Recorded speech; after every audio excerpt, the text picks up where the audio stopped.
So have you purchased firearms? Yes. Okay. So you know about the background check Yeah. that you go through. Okay. So I think we're starting off on common ground then, because at the time when he gave the executive orders, he said people buying guns without background checks. That's not true. You know it's not true. Yeah. I know it's not true. And with that background check, they're making sure that you are of age, right? They're making sure that you are not a criminal. Right now in this country, you cannot purchase a firearm legally if you're a felon, if you're a violent domestic abuser, or if you've already been adjudicated mentally defective by a judge or court of law. I think those are pretty good standards. And I think if we want to talk about filling in the gaps, I would be open to hearing how you would do that and it not be a violation of constitutional rights. Yeah. But this right here goes far beyond that scope. I mean, I think that's a pretty good standard there where we know, okay, felony, we agree. Domestic violence, that's domestic abuse, that's violence. For example, like he also said, like, oh, domestic abuse. No, if you're talking about like people getting into a tussle or people being verbally abusive, that's very different from an actual violent domestic abuser. You can't legally purchase a firearm. Okay. And then if you've been by a court order adjudicated mentally defective, you can't purchase a firearm. How would you add to that, I guess? So what I would add to that is, first of all, the reason for it is, like you say, constitutional overstep, like personal rights overstep by the government. And with all the gun violence that's happened this year, as you probably know, it's been like 4 times the national average, like in previous years. And so violence, period. Yeah. Not gun violence. Yeah. Violence. Okay. So I would say that is similar. I wouldn't say it's like perfectly the same to what happened with 9/11 in the NSA Act, where they started monitoring potential terrorists. So are these people considered potential terrorists? Who knows? But they would still be able to purchase firearms if you're a citizen of the U.S. Yeah. And you can pass that background check. Because and by the way, I was against the Patriot. I thought I was for the Patriot Act, and then that's I changed my mind. Yeah. No. Okay. Yeah. So a couple of I'm just trying.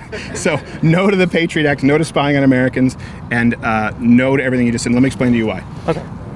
Crime has been consistently going down, right? Yeah. Crime was going down before the assault weapons ban. It was going down after the assault weapons ban. We have 1 year with a blip. Well, we had a year in 2016 with a blip, and this last year with a blip. Okay, you said it was gun crime. It's not.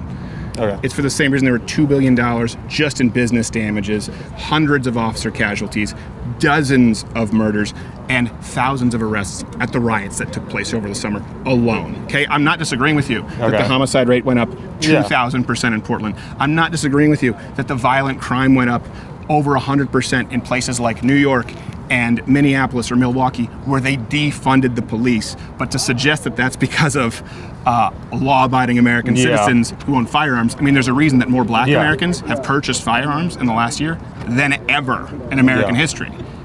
And I don't think that stripping people who are the victims of these riots and this increasing violent crime is a solution. Okay. I mean, is that fair? Yeah, that's fair. Would you agree with me that there wasn't a sudden rise in just angry white mass shooters, that there is a correlation with 1 year spike, and that can be directly, traced to the defunding of police, the allowing of violent riots? I mean, I would say that it's a tough one. I'm just trying to get my thoughts together. No, that's okay. Well, look, I'll tell you this. Assume I'm not lying. Statistically, it's undeniable. Yeah. Statistically, it was the most violent summer. I believe that you're telling me the truth. Or the summer of love, as they said in Seattle. Oh, God. Yeah, so it's still about the psychiatric background. I know that gun violence might not have gone up, but I still think it's a problem. So how can we fix that? And there are loopholes, as you would probably know. What loopholes?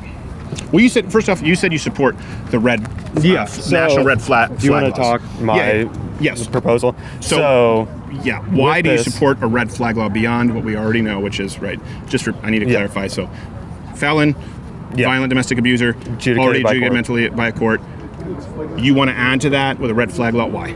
I would like to add to that. So doctors, if they know that their patient is a harm to themselves, they have to report that to the police if they mention anything of that. So why are they then allowed to continue to have their guns if they know they are a danger to themselves? Because just because you're reported to the police doesn't mean anything's going to happen.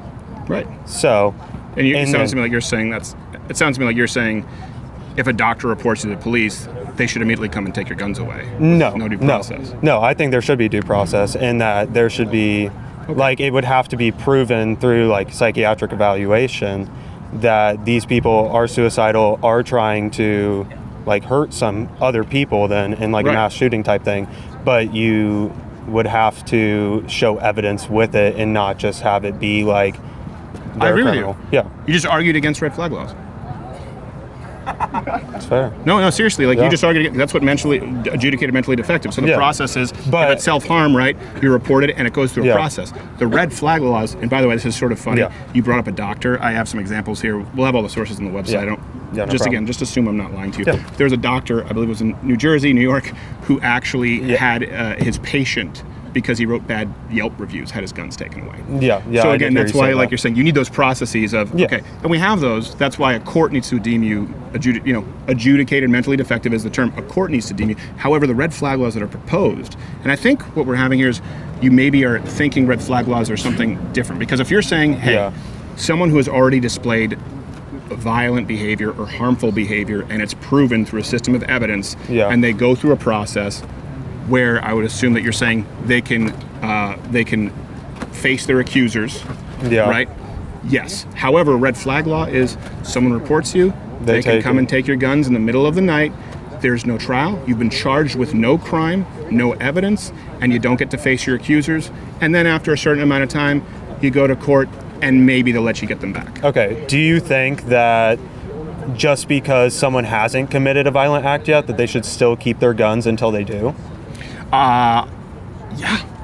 Yeah. I think that if someone has not caused harm to someone else or themselves, or it has not been proven, like you just said, a psychiatric evaluation and then facing your accusers, right? Yeah. Which is something that we already have. Yes, I don't think that you minority report and take someone's guns pre-crime. Do you think you should be able to take them pre-crime?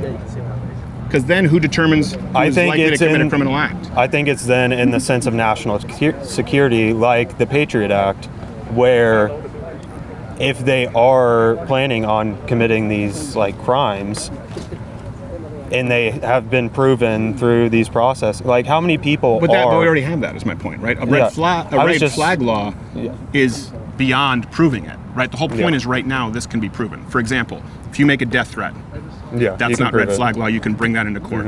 If someone has started hurting themselves, right? If someone had attempted suicide, that's in court right away. If someone already is a felon, tried to harm someone else, then we go through the court system.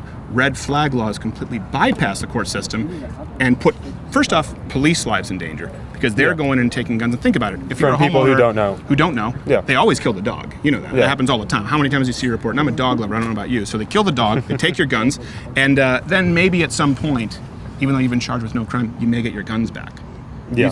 You think that's okay? Because it's a No. national- That's not what I'm arguing. So I didn't exactly know that before coming in here, but I think that we need to open up the psychiatric evaluations more in our current systems, because I personally don't know how many people get like court adjudicated like insane Right. to where they can't have guns. Yeah. And there's probably a disproportionate amount of people who are insane that just haven't gone through that system yet, that need to be filtered out through the system. I think you're listen. I think you're probably right that there are probably some people out there who Yeah. are mentally. Can I say Unstable. defective? Unstable. Okay, all Yeah. right. I'm going to go with defective. But yes, mentally unstable people who we don't know yet. But here's the issue.